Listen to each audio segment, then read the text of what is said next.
It's hot. Very, very hot. Hello and welcome to the Weekly Drip. It's a show where two music nerds listen to their favorite songs and use them to create weird and wacky hot sauce recipes, all while consuming adult beverages. I'm your co-host, Mike King. And I'm your co-host, Wyatt, Dozier. Be sure to catch up on last week's episode of Getting Sauce for the first part to this episode. And today on the Weekly Drip, it's a very special episode because we are celebrating the return of baseball. That's right, baby. Baseball is back. I got my Cardinals gear on, much to Mike's chagrin. And I'm just really excited that we're back in the swing of things. It looks like it's going to be a very exciting season. We were worried there might be a lockout, but we're back in full swing.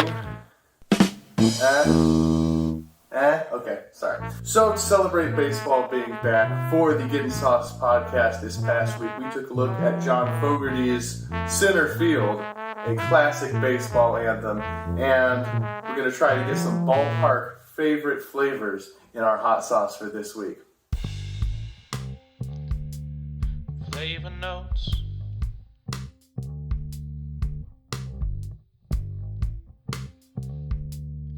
Flavor notes.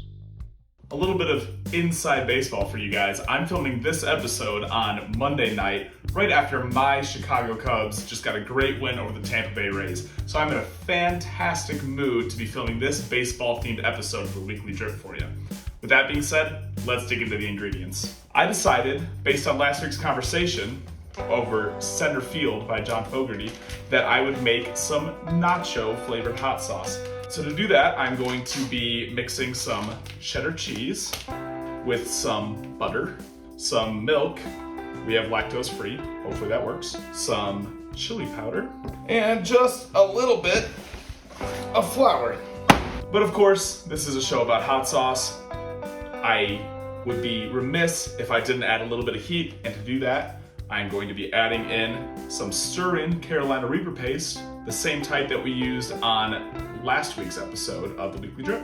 So, a quick rundown of my ingredients list. It's going to be quite different from some of the approaches I've taken in the past. I'm taking inspiration from 3 different ballpark classics. Number 1, we talked about Cracker Jacks, and what I'm going to take from Cracker Jack is I'm going to attempt to make my own caramel sauce, which the rest of the ingredients are going to be simmering in, kind of representing the glaze that you get on Cracker Jack popcorn.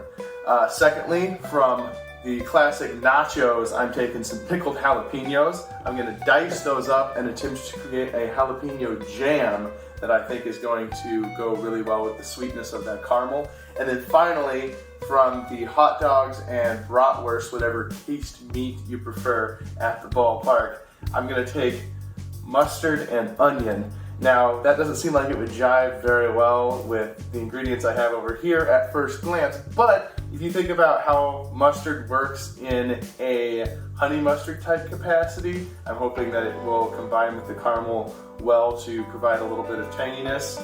And also the onions, if it's caramelized, then I think it'll actually fit really well in a sweet context with this caramel sauce. So that's what I'm doing. I'm dicing up some jalapenos, I'm dicing up some onion, and I'm gonna mix it into a nice, tangy, caramely concoction.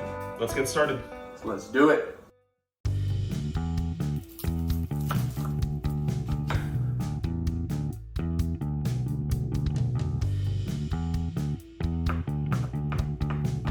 Ta-da!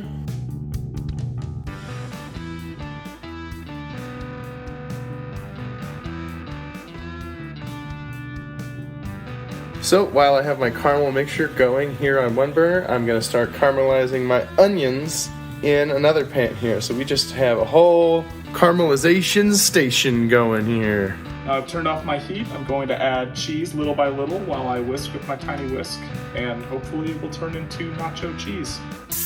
Alright, the jalapenos are in, and they are sizzling.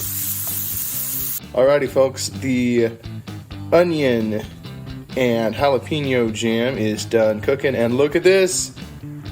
We've got some caramelizing action going here.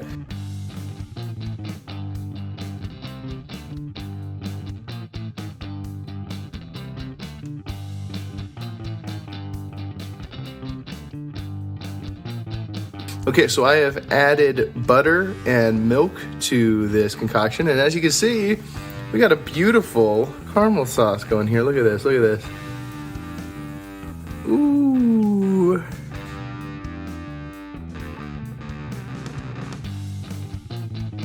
All right, so now time to put the finishing touches on this. I'm going to put our onion pepper jam into the freshly made caramel sauce.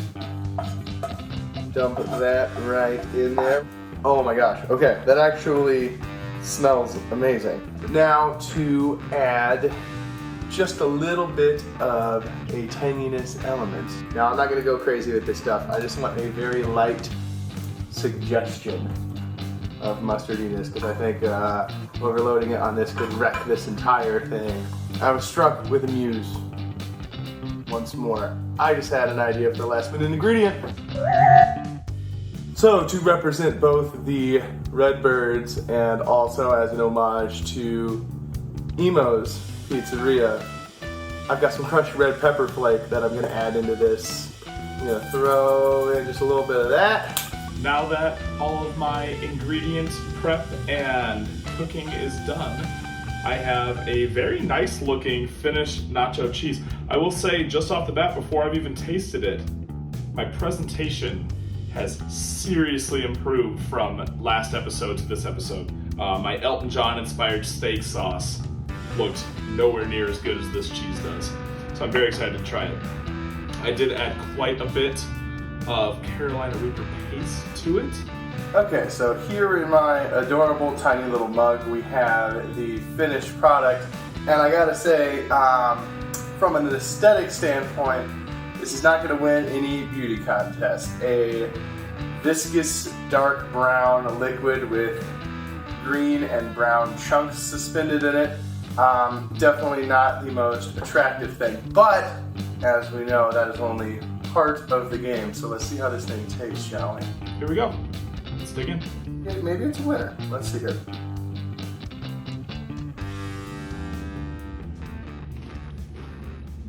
Okay. Whoa. It's not hot enough. I thought I added too much Reaper paste. This is the mildest sauce that I've made yet on this channel. There's so much going on here.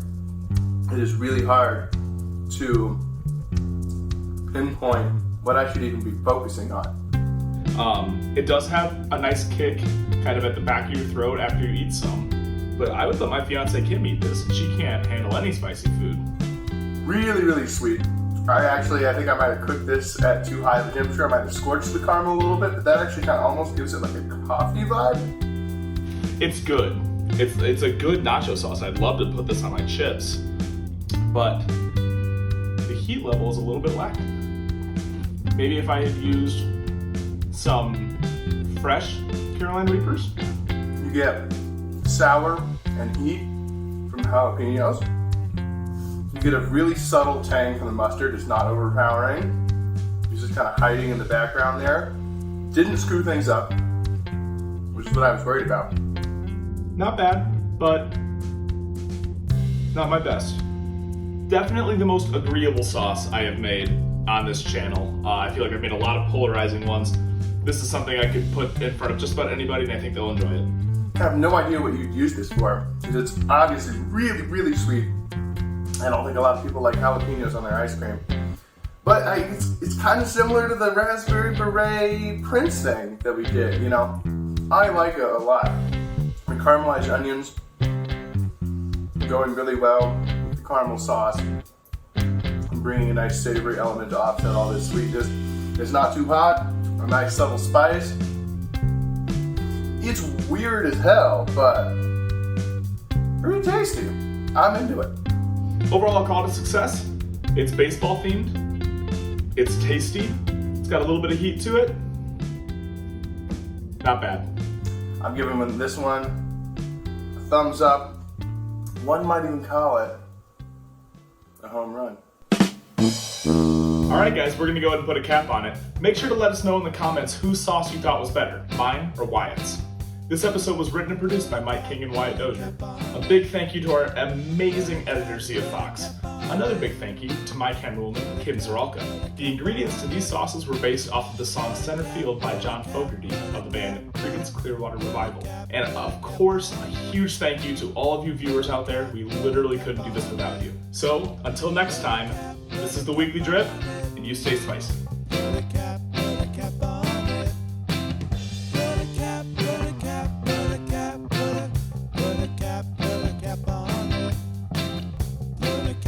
Now, to play you out, a dramatic reading of Tom Brenneman's infamous apology speech, read in the voice of Mr. Jim Brockmeyer.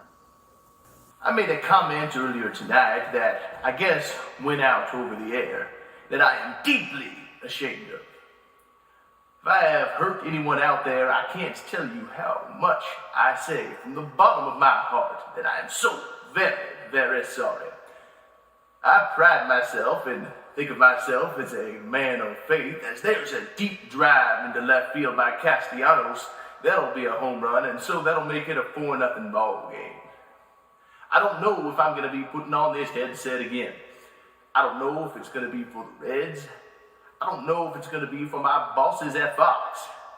I want to apologize for the people who have signed my paychecks, for the Reds, for Fox Sports Ohio, and for the people I work with. For anybody that I offended here tonight, I can't begin to tell you how deeply sorry I am. That is not who I am. It has never been. And I'd like to think that I could have some people that could back me up on that. I am very, very sorry, and I beg for your forgiveness. Jim Day will take you the rest of the way home, folks.